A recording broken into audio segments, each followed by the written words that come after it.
Sometimes when we begin to question our faith or have doubts about our tradition, it can feel like we are wandering out into the desert. When we take a step back and honestly evaluate organized religion in the 21st century, many times it doesn't make any sense. The more we cling to it and try to save it, the worse it becomes. In addition, widespread abuse, cover-ups, and victim shaming cause some of us to question whether it will ever be right again. The Desert Sanctuary was created by Karl and Laura Forehand. It consists of a podcast, a blog, along with Karl and Laura's writing. We're happy you're here. Welcome to the show.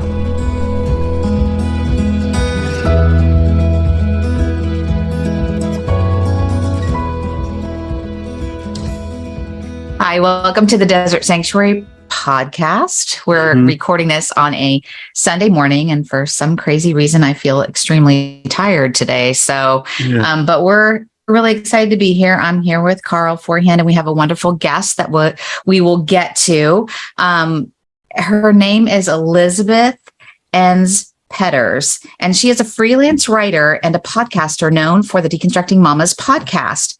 She is the daughter of biblical scholar Pete Enns. Lizz is passionate about normalizing deconstruction as a crucial part of the faith process and creating a safe space for people from all walks of life to explore God in their own way. She currently lives in central Pennsylvania with her husband and 2 young children. So welcome to the podcast, Lizz. We're so grateful that you're here today. Thanks for having me. I love stuff like this. So I'm ready. You're in your element. That's good. Both of us are introverts, and kind of, we'd kind of rather not, especially be seen on screen.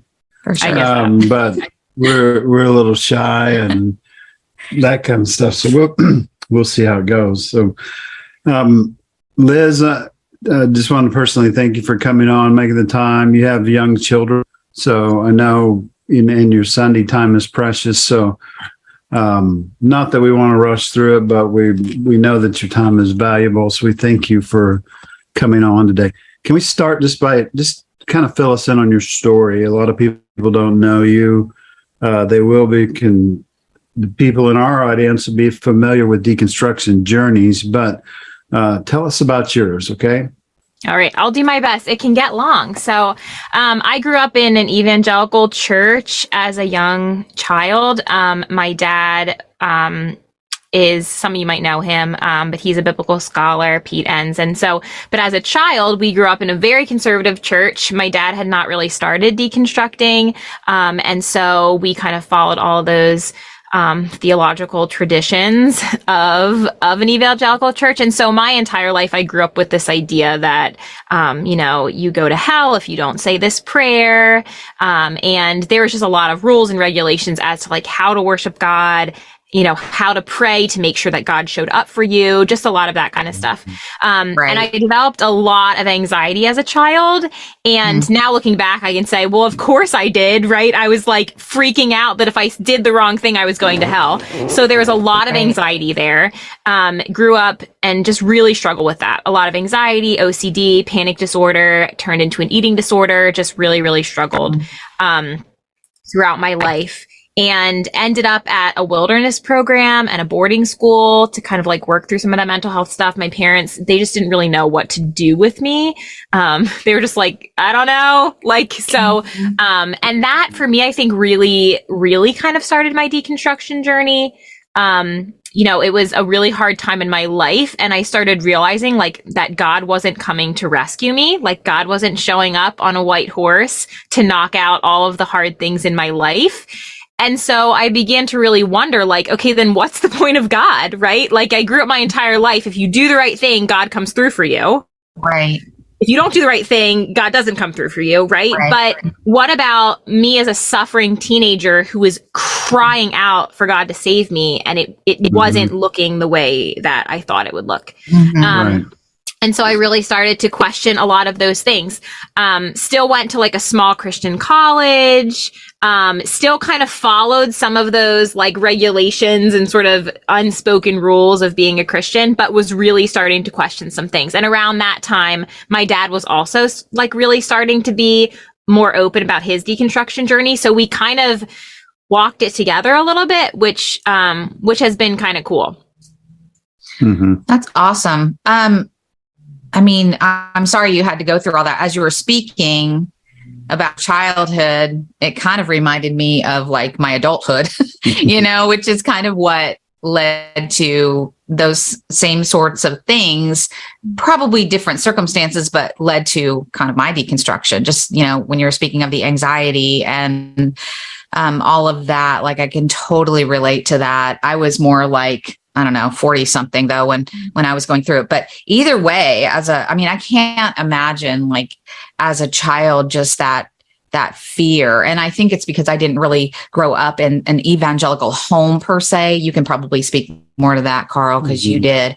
But definitely as I got older and we were in the ministry and things like that, I saw more of that angle of the evangelical and all the fear-based messages that I got. Yeah. So, wow. Yeah. That had to be tough as a kiddo. In your bio, you said you want to normalize deconstruction as a crucial part of the faith process. And so can you speak more to that? Like, kind of what do you mean by that, I guess? Yeah. I mean, I think if we don't have questions, if we're not really looking into things for ourselves, right, then our faith can't really be our own. And so for my entire life, my faith was somebody else's faith. It was something that I'd been told. It was something that I'd been taught. I'd never really explored for myself what God really meant to me, or what even religion or spirituality or a higher power, like what any of that meant. I had no idea. And so, as I've deconstructed, I've come to a place where I've chosen the Christian faith as my faith. Some people might say I'm not a Christian. Some people have an opinion about that, and that's fine. But I still consider myself a Christian, and that's the faith that I have chosen based on just what I believe and what I have found through my own journey. And I think that's so important. Being able to deconstruct things that other people have taught you and replacing that with things that you've experienced for yourself or that you've owned for yourself is so empowering and healing. And for me, that's what I believe that God wants for us. And so I think if we aren't deconstructing, or if we're not even open to the idea of deconstructing, we're missing this entire piece of our relationship with God, our relationship with ourselves, our relationship with others. And that to me is like such a travesty. Like, I'm like, this should not be happening. Right. So you talk about, God feeling when you were younger that God wasn't showing up for you. So can you talk about how, if you identify, let's say, as a Christian, which, probably isn't, like where you say some people probably don't see you as that, it's probably because you maybe aren't in that evangelical world anymore in those types of fear-based beliefs. But how do you feel like God shows up for you now? So after you've kind of, or even if you're still working through your deconstruction, how is God showing up for you now versus when you were younger and just like he was not showing up for you then? Yeah, that's such a good question. So this is actually something that I've really been walking through a lot right now, like in this season of my life. And as a child and even a teenager and even young adult, like I wanted to not feel these sort of like emotional hardships that I felt. I wanted the anxiety to go away. Like I wanted to be gone. I wanted depression to be gone. Yeah. I just didn't want to struggle. So I wanted God to be able to keep me literally safe, right? Just literally safe from harm. And now as an adult, and this is something that I've really been, just realizing a lot, is that like there are things that happen in life that we cannot escape, right? Mental health issues, there's physical issues, right? There's traumatic events that happen, there's natural events that happen. Like there's really hard things in life. And I had been waiting for God to just save me from stuff. And what I've been realizing is, I don't always see God in those moments. Like, I'm not going to say I was on my bathroom floor crying and God appeared to me. Like, that's not usually how it happens for me.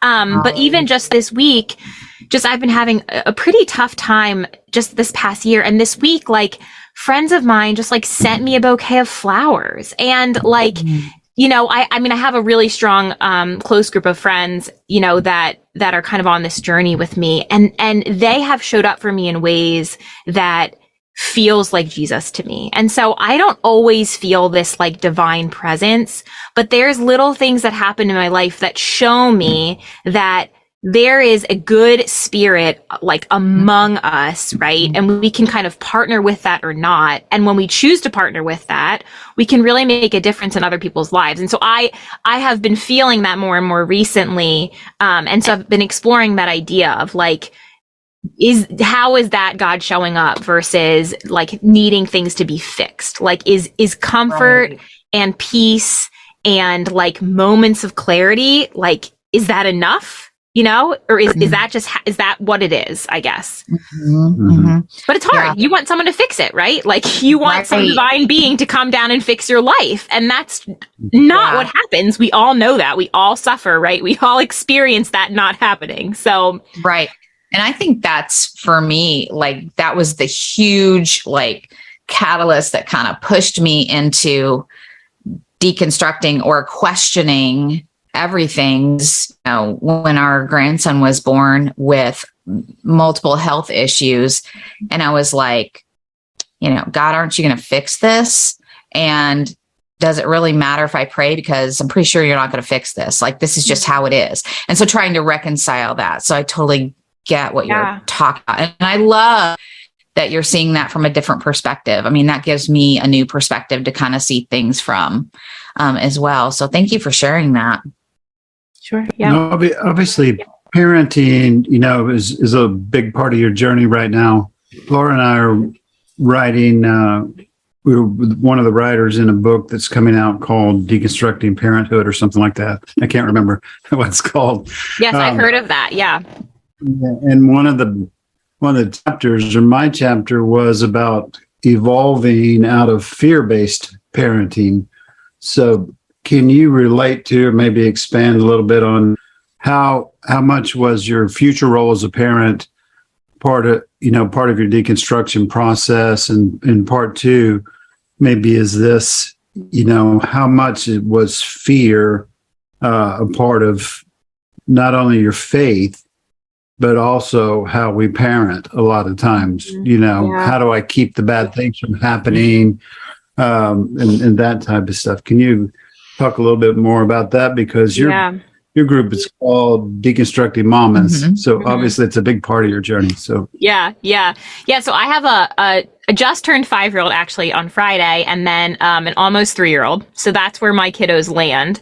And I had already started sort of the deconstructing process before I became a parent, but I think parenting like really launched me forward because I really didn't want to parent out of fear. Like I really, I saw how much it affected me, and I was like, I don't want to do that. So it really got me to starting to think about like how parenting can look different.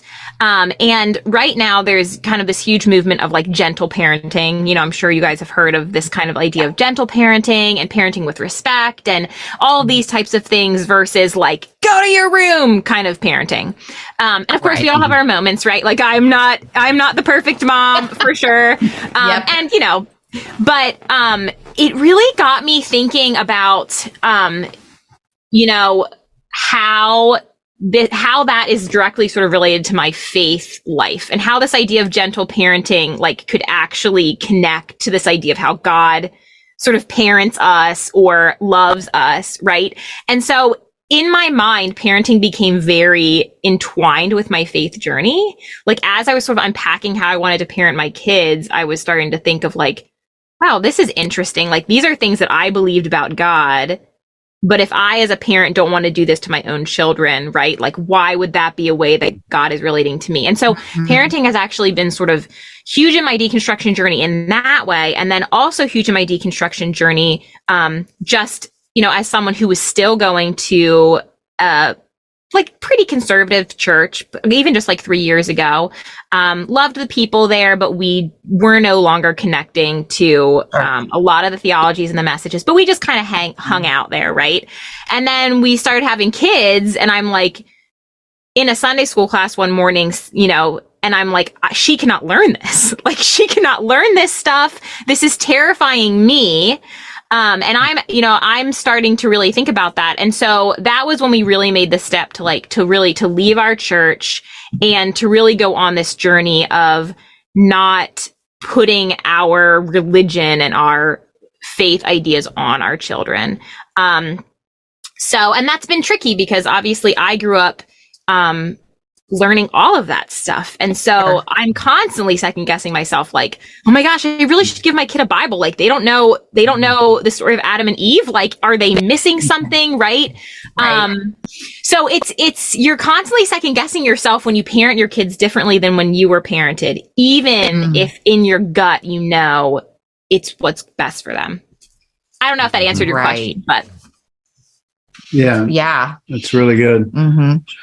So, another thing we wrestle with a little bit, you probably know that we wrote a book called Out into the Desert. It's about thriving outside of organized religion. And so we get a lot of pushback, oddly enough, from people that have deconstructed and maybe have kind of dove back in the church, maybe protected their income. I don't know.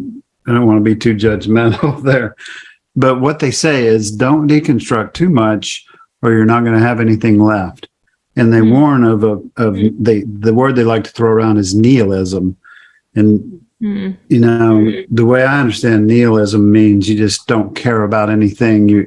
It's nothingness and so on. And so that's the words they throw around to kind of categorize us. How do you feel about that concept of, how far do I deconstruct? And, do you like the words reconstruction, or is it evolving? Or, you're kind of from a theological background. So, put on your philosopher's hat and how do we go forward? I guess is kind of what I'm asking, and how far do we deconstruct? Yes. I think a huge part of deconstructing for me has been trusting myself to be able to take the journey that I need to take. And then also trusting that whoever God is, right? God is big enough that I can go any and all directions and God is still there. Right. And so really being able to lean into the uncertainty, lean into the journey of not knowing. And this could take me to Buddhism. This could take me, I don't even know where it could take me. Right. But just being okay with that. This is my spirituality, my religion, my relationship with God. And that's not selfish. And that's not, that's just me allowing myself to experience God fully. And so I think, again, it really comes back to letting go of control and letting go of fear and just letting the journey happen. And in regards to just sort of wording, deconstruction is such a buzzword right now. Right. I feel like I'm fine with all of those terms. For me, it's been a lot more about evolving, I think, than anything else. But, I think what it is for you, right? We all know what the experience is for us. And I think words are just words. And, I can say I'm deconstructing and someone comes at me with a hatchet, but then if I say I'm evolving, they invite me over for tea. It's just, but for me, I'm I don't care. It's just, I don't care. Any of those words work. And I think the other thing too about deconstruction is, I know a lot of people who've deconstructed and they no longer are a part of the Christian community. And, for some of them, they've lost kind of all spirituality in a sense, which I think is also fine. It's all a part of the journey. And there's just so much fear and so much control around, how do we make sure that we get people back to God? And we need to make sure that deconstruction leads them back to God. And then if it doesn't, then we're losing them. We need to bring souls back. It's so exhausting to me. Yeah. That I think just let people be, just let people journey. There's so much beauty in just the human journey, regardless of whether or not that ties into religion or not. Yeah. We had that very conversation yesterday, just about letting people be, because, everybody's journey is very individualistic, to them, very personal to them. And so, that is hard coming, from an evangelical place. I've had to catch myself like not being judgmental or wanting to fix those that might even be in a different place of reconstruction than I am. I kind of wanted to go back to what you were talking about when you had left your church. And I'm just curious of this. Was your church, like, did you have people that were understanding from your church as you journeyed through deconstruction, or as you left, especially with having children? Like, did you find people that were understanding in the fact that you and your husband, your family needed to do this? You needed to kind of separate yourself from the church for a time, or for good, or whatever that looks like for you guys? Yeah, I mean, there were a lot of wonderful people at our church, and I still communicate with some of them. I think for us, I think there was a lot of confusion from other people. Like, they just didn't really understand what was going on. I think people knew. I mean, I tend to be a pretty like vocal person, so I think people sort of knew where we stood with things, and they kind of like, as long as we weren't too vocal about it, they could kind of just like ignore it and just sort of focus on who we were as people, right? And then as I got more vocal, it was kind of like, and once we finally made the decision to leave the church, we got a few emails of like, hey, I'm just like praying for you to really like find, God on this journey or whatever. And I'm like, I'm finding it. I'm great, Right. So there was a lot of confusion and sort of concern about like where we're going and what's happening with us.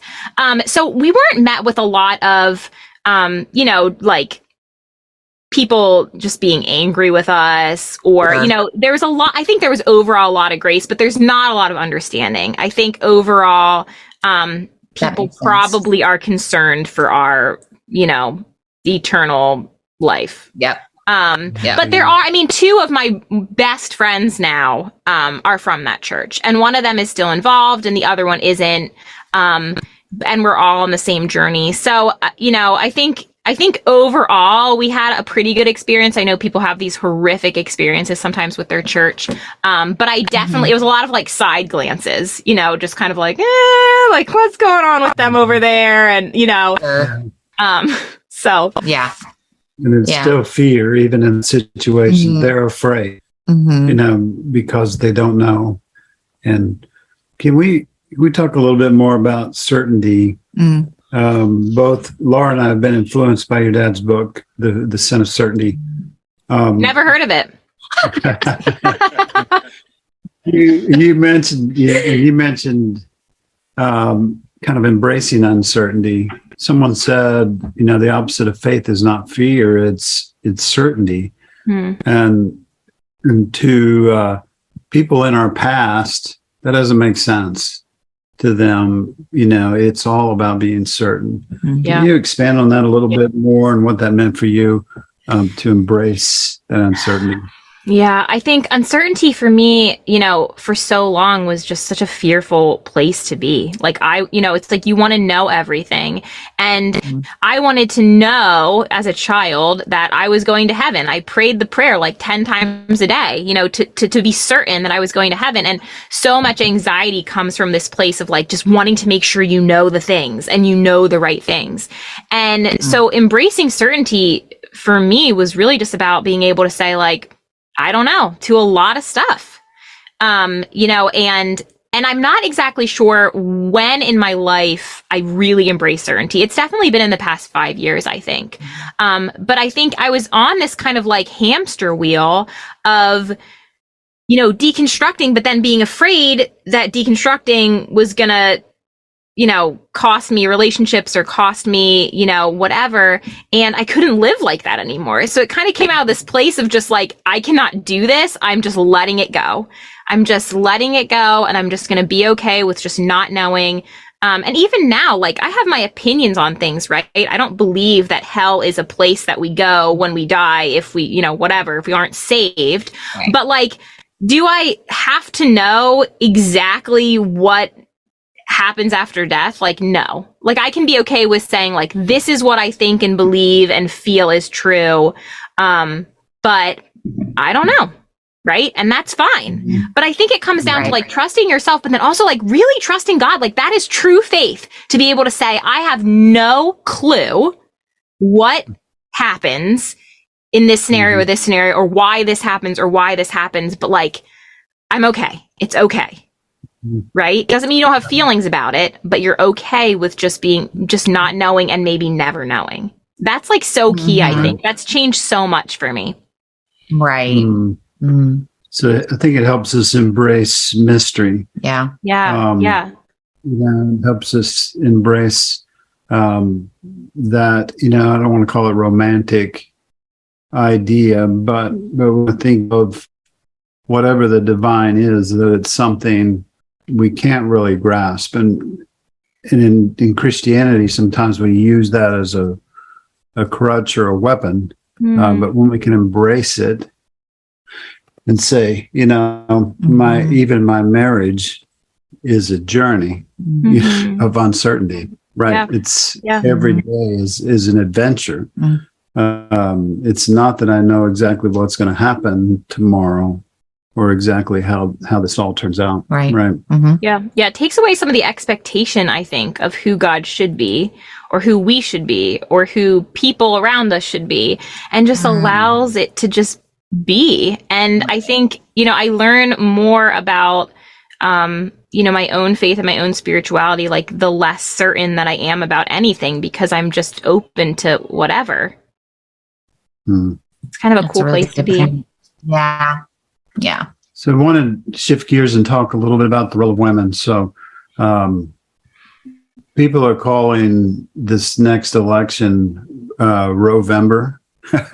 And I see women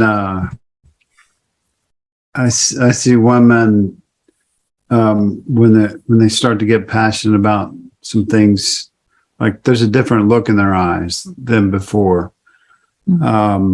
We are almost exclusively interviewing women for the next however many months, probably at least the rest of the year.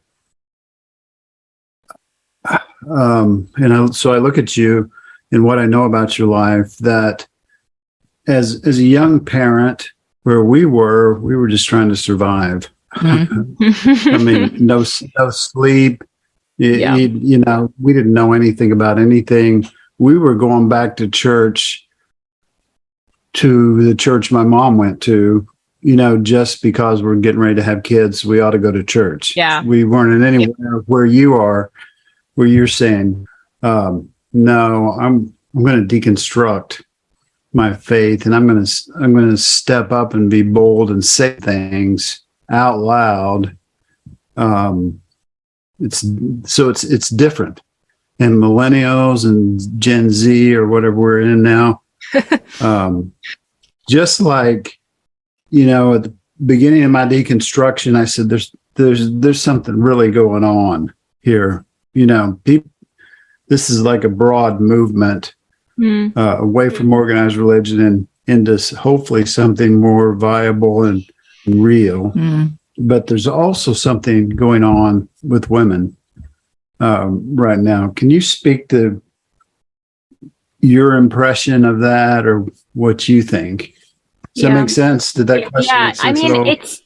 No, it does. I mean, it's just all about control for me. It's all about in religion, it's about control. In politics, so often it's about control, right? In the roles of women, it's about control. Roe v. Wade, about control, right? Like all of these things that we're fighting against are about whether or not we control other people or not. And I think, women, over the years, right, have been controlled in one way or another by white men. So, and so I think it's funny how the two really go together when we're talking about faith and deconstruction, and we're talking about the role of women in the church and just in the world.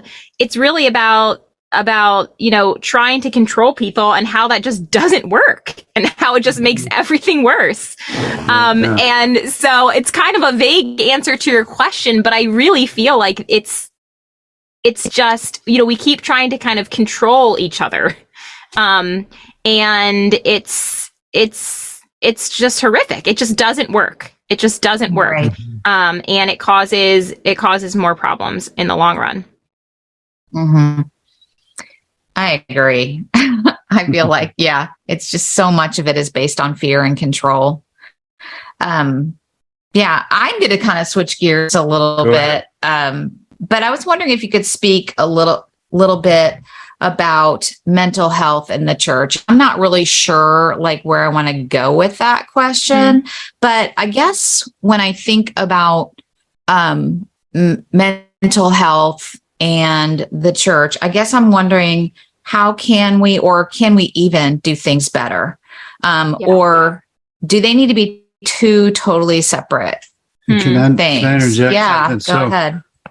In the book, Out in the Desert, we kind of came to the conclusion of the church has not done a good job at dealing with their trauma. In fact, sometimes it makes it worse. And it's not that pastors or churches intended to hurt people or intended to ignore mental health or trauma. They really even wanted and advertised that they could help it. But in the long and short, they really didn't. Right. Sorry, I interrupted. No.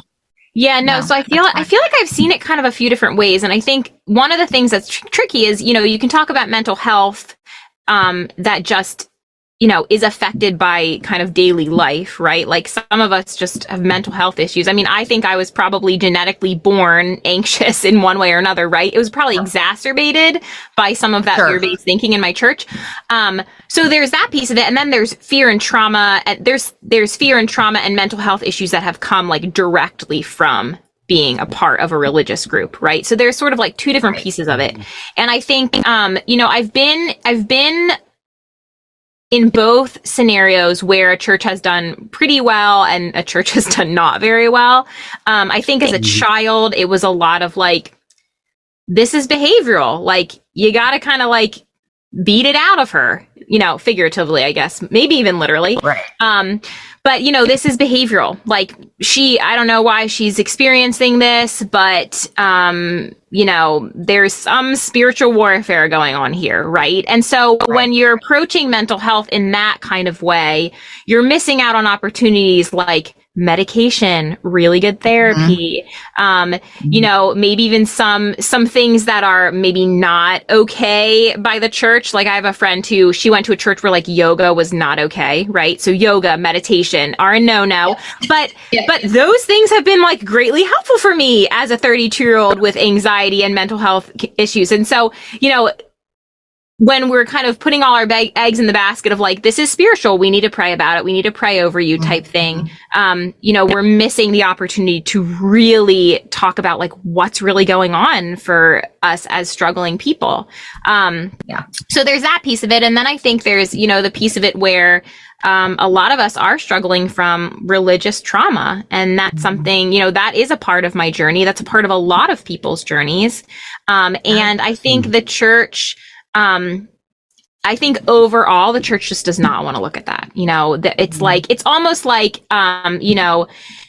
as a parent, right, you grow up, you realize you kind of did all these things wrong with your kid, but you just can't admit it because the amount of shame, right, that washes over you just can't admit it. And I think in some ways the church is similar. Like, we just can't admit that we would have caused that. Like, we're supposed to be like loving. And so instead of looking at what's going on and then being able to address the issue and make changes, that's just like not happening.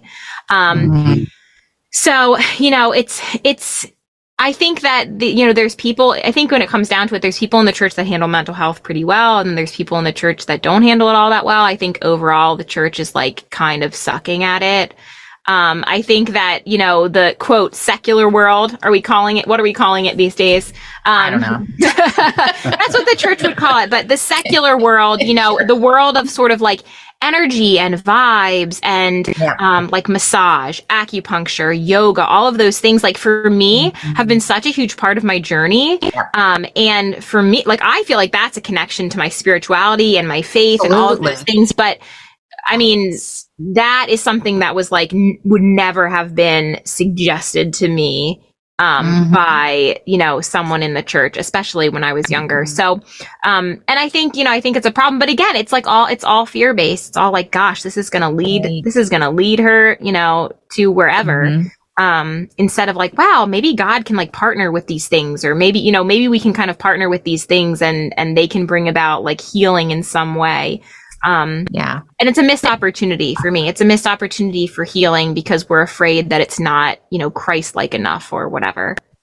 I agree. And it's so contradictory to me in a way, because we say how big God is, and yet he's not big enough to, like you said, partner with us in these other things that are very much healing. And I would agree with you that things like meditation, sitting in nature, yoga, those things have actually deepened my spirituality rather than taking me down a path to whatever destruction, people think it might lead to. So that's a really good point. Sarah Bessie said, the church didn't have room for my grief. And that's also a big part of the book. And what we talk about is that the religion and religious organizations are an organization. And anytime there's an organization, the organization always comes first. And people compare it and say, well, that's no different than a business. All businesses are like that. For some reason, a big plane is flying directly over our house, and we don't live anywhere near an airport. Oh, I can't hear it. Oh, good. So, but comparing it to a regular organization, a business, doesn't make it any better. That if the church doesn't have room for my grief, if there's no time to address my issues, then the conclusion we kind of come to is, then why am I going there? Why am I investing, $1,000 a year? Why am I investing a bunch of my time, and why do I go through all this traumatic stuff? With guilt and shame and all the things I have to go through. If they can't devote the time they need to my grief, just simply to my pain. It makes them uncomfortable. We don't know what to do with it in church, we get real uncomfortable, so we bypass it. Right. True, right? Is that your experience? Or yeah, I mean, somewhere along the way, I think we as a church have forgotten to just like sit with people in grief. There's that fix it mentality, right? Like slap a verse on it or send them, and it's like sometimes there's just not an answer for things. Right. And you just really need someone to like sit with you. But I think there's this uncomfortability, like we should have all the answers, right? As a church, like we should have all the answers, like we're God ordained, like we should know what's going on. We should be able to bring healing to people. It's like sometimes you literally can't. You absolutely can't. And so I think just like, can we be okay with that sort of like humanity? Can we be okay with just what it's like to live in the world and not feel like we need to have the answers to everything? And I think, being in relationship, with people who don't have a Christian background or have left the church, has really kind of shown me, like what it looks like to just kind of sit with someone in their pain and not like when you don't believe that there's this higher power that's going to kind of bring you out of it, right? So people that I sit with who don't believe in that, they just are able to like meet me and my suffering very differently. Like they just are kind of like, yeah, this sucks, and like maybe call your psychiatrist tomorrow, but also like this sucks, and it's just a very different way of, and then it kind of gives me this freedom to just experience what I'm experiencing and not needing it to like mean something, right? Or lead me closer to, or whatever. It's just like, no, this is just totally shitty. Like it just is, right. And just being able to be okay with that. Absolutely. Yeah, it's that fix it mentality. And again, it's like control, it's just like, we got to get this together. And, but more space for, I think, just the suffering and just the humanity is just so important. We talk about how podcasts have been healing for us, just to interview people and listen to them. In my journey, I had some shadow work to do, and some Benedictine sisters helped me. They call themselves spiritual directors. That's not like a biblical counselor. It's different. Where they would say, this is what they would do. They'd say, I start telling my story and blaming things on Laura, and they would say, no, tell me what you feel. A guy named Eugene Gendlin said, what's unfelt is unhealed, or doesn't change if it's not felt. So they would say, what do you feel? And they'd say, where do you feel it? Yeah. And I would explain it, and they'd say, so what you feel? So you feel angry? And I'd say, yeah. And then they'd just sit there and listen to me, and it would come out, and when that comes out, when it's addressed, when it's acknowledged, it would change. Yeah. And so much of my healing is based in that kind of therapy. Not where someone said, well, this is your verse. This is, I want to, like you said, I want to fix you. Right. They listened to me until I could address what my body already knew was wrong. Right. And what my body was storing up. That's a big deal for me. So many times we're told not to trust that part of ourselves. Right. I was thinking that too, when he was talking, this idea of don't trust your body, right? Because your body, your body's wants and desires are not okay. So learning to listen to your body is so spiritually freeing, but we're wired to just not do that at all. And so it is that hard journey, Karl, of really being able to do that, right? Being able to say oh, this is what my body actually feels, and what is it trying to tell me? Right. Exactly. Yeah. It's powerful. Yeah. So I kind of gave you a pre-question that didn't make any sense, but sometimes I ask it this way, and it's still just, we're springing this on you. So I'll try to drag it out and give you a chance to think about it while I'm asking it. So I said, well, what is your strong statement? But sometimes I said, you had a billboard that the whole world could see. What would you put on that billboard? What would be your strong statement to the world that, even me saying this feels like a risk, because it's, from my past, I'm taking a risk by saying this. But what would you say to the world? What's your message to the world? More than anything, I want the world to know this. What would that be? I think it would be just kind of simply you are okay as you are right now. Right now in this moment, you are okay, you don't need to go backwards. You don't need to go forwards. It's just this ability to just be okay with what you're feeling, what you're thinking, where you are in your spiritual journey, all of those things. It's such a hard place to come to, but it's so affirming to just be able to be okay with yourself in the moment that's right in front of you. And that acceptance of what is not a cop out. It's not settling, but it's a presence.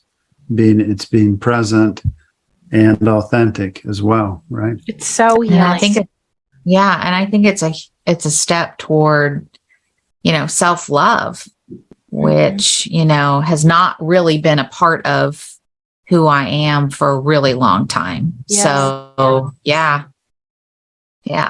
that's so good. It's good. So Liz, how do people find you? Where can we get a hold of you, or can we see your work and stuff? Yeah, I'm kind of all over the place. We have our podcast, the Deconstructed Mamas Podcast, and our website is Deconstructed Mamas. You can find us on Facebook and Instagram. And then I also have my own Facebook page, Lizz Enns Petters, the Deconstructed Mama, which is just my my writing page, and then my Instagram, Lizz Enns Petters. And I'm there and I'm not there. It depends on the day and what's happening with the kids, but I try to show up as much as possible. I tend to be really vulnerable. I tell people I just can't help it. Like, I just can't help it. It's healing for me. So you'll probably learn a lot about me if you head over there. Cool. We want to thank you for being on, and not just for being on, but for assuming the role you have. Just because we understand being a young parent is in and of itself the toughest thing in the world. And then now you're saying, but I want to be vulnerable to the world, put myself out there. And that's a tough thing. So we honor you for doing that. And we're honored that you're on our podcast today. Yes, definitely. So great conversation. For the listeners out there, the book Out in the Desert is 99 cents this month of October. It went to number 3 in ecclesiology before this, and then it went to 99 cents. So it's at number 1. Yay. I don't keep track of that as much as you do. I think the good thing about that, though, is we started 2 years ago just giving the book away electronically, and then we finally decided to publish it. And so it's like $20 in paperback, and that seems like a lot. So we're glad that we'll just be able to get it into more people's hands now and let them see it. Right? Yeah. Anything else we got coming up? No, I don't know. You have our schedule more than I do. I show up and join in on the conversation. So yeah, I don't think we have anything coming up besides that. Other than we're kind of heading in fall. It's one of our favorite times of the year. For sure. We're looking forward to that. Thanks again to Lizz for joining us today. Yes, thank you so much. Thank you. Thank you for joining us today on the Desert Sanctuary. We hope you find who you are as you embark on your own journey. For all of us here at the Desert Sanctuary, be who you are, be where you are, and be at peace.